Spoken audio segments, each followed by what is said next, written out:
In the last episode, we talked about how the universe came into being from nothingness, the state called Shiva, to this level of sophistication with countless forms of life that we see today. It all started with a Big Bang. Although it's still in debate whether it was one huge sound or a series of bangs. But essentially, it means that everything that exists came into being from a sound. A sound is a vibration. So it won't be wrong to say that every form of life and everything for that matter is just a vibration of a certain frequency. In yogic terminology, certain vibrations are called mantras, and the corresponding physical forms or shapes they represent are called the yantras. The ancient system of Tantra Yoga uses these mantras and yantras to realize the state of supreme consciousness or Shiva. But even if we don't talk about the highest level, I'm sure you cannot ignore the advantages of chanting mantras you would have heard of and probably experienced as well. There are mantras that make you feel peaceful and even cure physical and especially mental diseases. And it's not difficult to experience. The effect of mantras on the physical body might take some time to manifest, but the effect on the mental level can be felt almost immediately.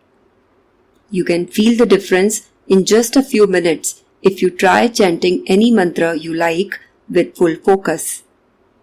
However, to sustain the effect, you will need to continue the practice for a significant time. Well, I'm not going to talk about specific mantras and their impacts here. Rather, I'll explain the fundamentals of how they work, and we'll utilize some knowledge of physics to understand how mantras can impact the physical body and how one can even rise towards a higher degree of consciousness through them. It's a scientific fact that sound and vibrations are essentially the same thing, just as light and color are. Vibrations propagate through any medium such as gas, liquid or solid, and the reception and perception of these vibrations is sound.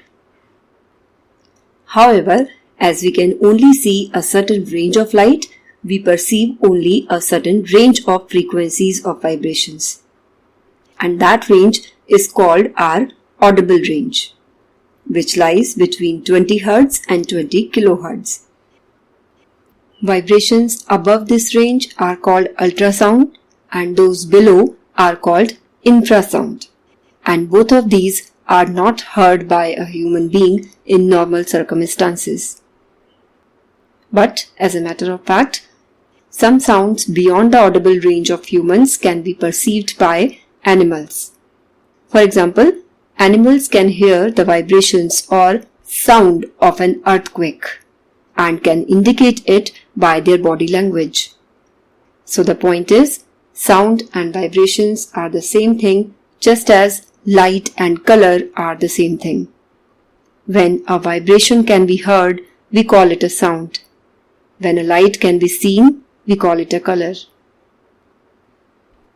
The audible range of sound for humans is the range of sound frequencies that can be perceived by human beings at their lowest level of awareness, the Jagrat Avastha. You remember we talked about these levels in our third episode, levels of consciousness, right? Jagrat Avastha or the wakeful state is the level on which we generally live in our day-to-day life.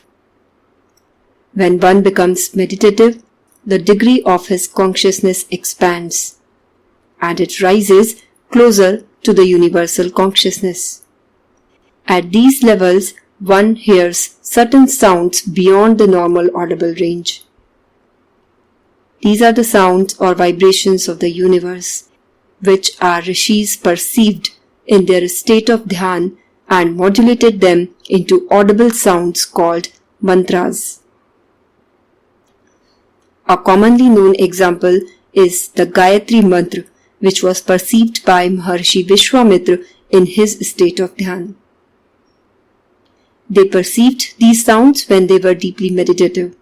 But in reverse, we can use these sounds to reach the same state of awareness.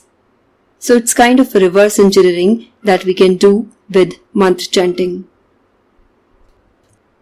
Mantras are sets of specific words or syllables, but essentially they are certain vibrations, like any other sound. So it's pretty logical that we can understand the effect of mantras by understanding the basics of vibrations or sounds and their impact on our physical and mental layers of existence, isn't it? So let's do that. When sound waves travel, they carry energy with them. Depending on the frequency of the sound wave, this energy can be powerful enough to change the physical structure of any matter, move solid objects from their place and even destroy them. Don't we know that sometimes, due to a loud sound such as of a blast or of crackers, the glasses of our windows break? During an earthquake, it is nothing but the vibrations traveling in the earth's crust which can make buildings fall. And there are various constructive examples as well. An ultrasound machine, as is obvious from its name, is based on the principle of ultrasound, sound frequencies that are beyond our audible range. The ultrasound waves are used to penetrate the human body and reach the internal organs. That's the power and impact sound waves have. It's just a matter of choosing the right frequency, which will decide whether the effect will be constructive or destructive. Do you remember the stories of the great musician Tansen, who could flame lamps with his voice? Yes, it was nothing but an example of how, by generating sounds of specific frequencies, he could utilize the energy of sound waves to produce heat at the desired place. Now tell me, when we know that a sound of a certain frequency can penetrate our body and can produce heat to the degree we want, then is it difficult to understand that by modulating the frequency, we can have the desired effects on the body as well? Of course, we don't want penetration and we don't want to put the body on fire, but if we can do that much, then can't we just work upon some physical and chemical imbalances in the body, which are the root cause of all diseases? We should be able to do it, right? However, the question arises as to how one knows what is the required frequency to get a desired effect. And that's a valid question. For that, we must rely on the wisdom of our sages who have discovered mantras with certain frequencies for specific effects on our body. My aim is not to discuss specific mantras, rather to help you visualize how they work, so that when you chant a mantra next time, you don't just believe it works, you know how it works. Now, a few minutes back I had mentioned that by chanting the mantras perceived by the rishis at higher consciousness levels, we can reach the same level where these mantras were perceived. Now let's understand how this can happen. In physics, we study the phenomenon of synchronization of vibrations. Let me explain it to you with an example I have practically seen in my childhood. My father and my uncle owned a shop of wall clocks and wristwatches. It was a time when pendulum clocks were quite popular. So when they needed to fix a pendulum clock whose movement was disturbed, they would hang it on the same wall with several other clocks in the shop which had the correct movement.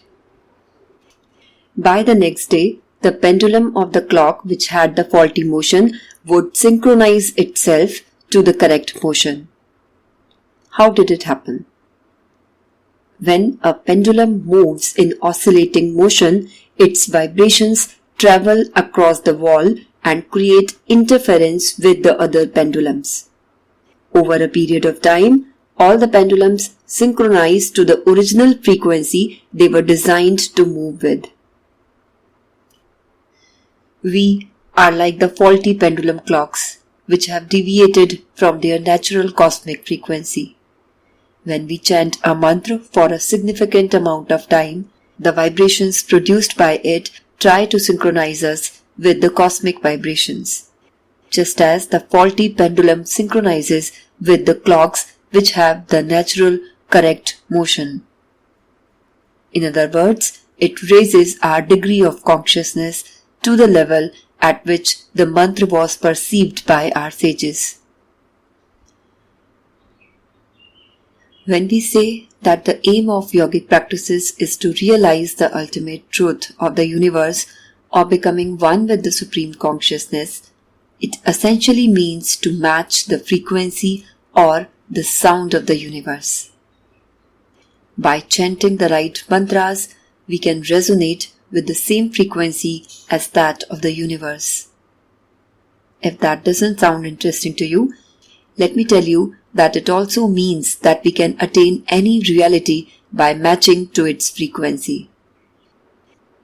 In the start of the episode, I had said that every form of life and everything for that matter is just a vibration of a certain frequency.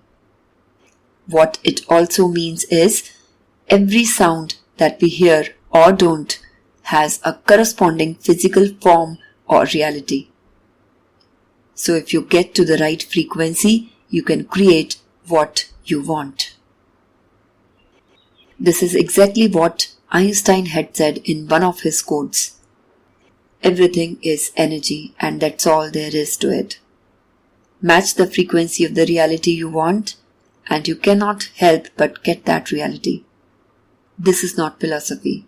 This is physics. So essentially, whether on the physical, mental or energy level, you can achieve what you want by matching the right frequency. And mantras can be really helpful here. Now let's talk a bit about the sound of the universe. This must be a sound which is fundamental and the basis of all other sounds, right? After all, this is the sound of the source of our creation. So just as with only 3 primary colors, red, blue and yellow, all other colors are created, similarly by mixing just 3 basic sounds in different proportions, all other sounds are created. As per our yogic scriptures, these 3 sounds are A, U and Ma. And collectively they become a sound which is incorrectly pronounced as Om.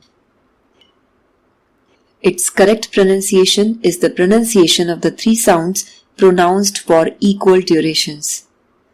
This sound is the basis of all other sounds and the whole creation. So try to chant it in the right way. When you say A, feel the vibrations slightly below your navel. When you say U, feel the vibrations at the heart. And when you say Ma, feel the vibrations at the tip of your nose and the forehead. If you do it correctly, you'll feel the difference on your own, and you won't need any testimony from anyone else. It's better to experience things on your own rather than relying on someone else's experience. So why trust me? Do it and find for yourself. Just keep in mind that it's not a magic. Every practice needs to be done correctly, consistently, and above all with faith. Not a blind faith, but just enough to keep you involved wholeheartedly. In the next episode, we'll talk about the Panch Tattvas, the 5 elements of creation: ether or Akash, air or Vayu, fire or Agni, water or Jal, and earth or Prithvi. We'll see why our yogic culture says that the whole physical world is made up of just these 5 elements. Stay tuned and have a nice time.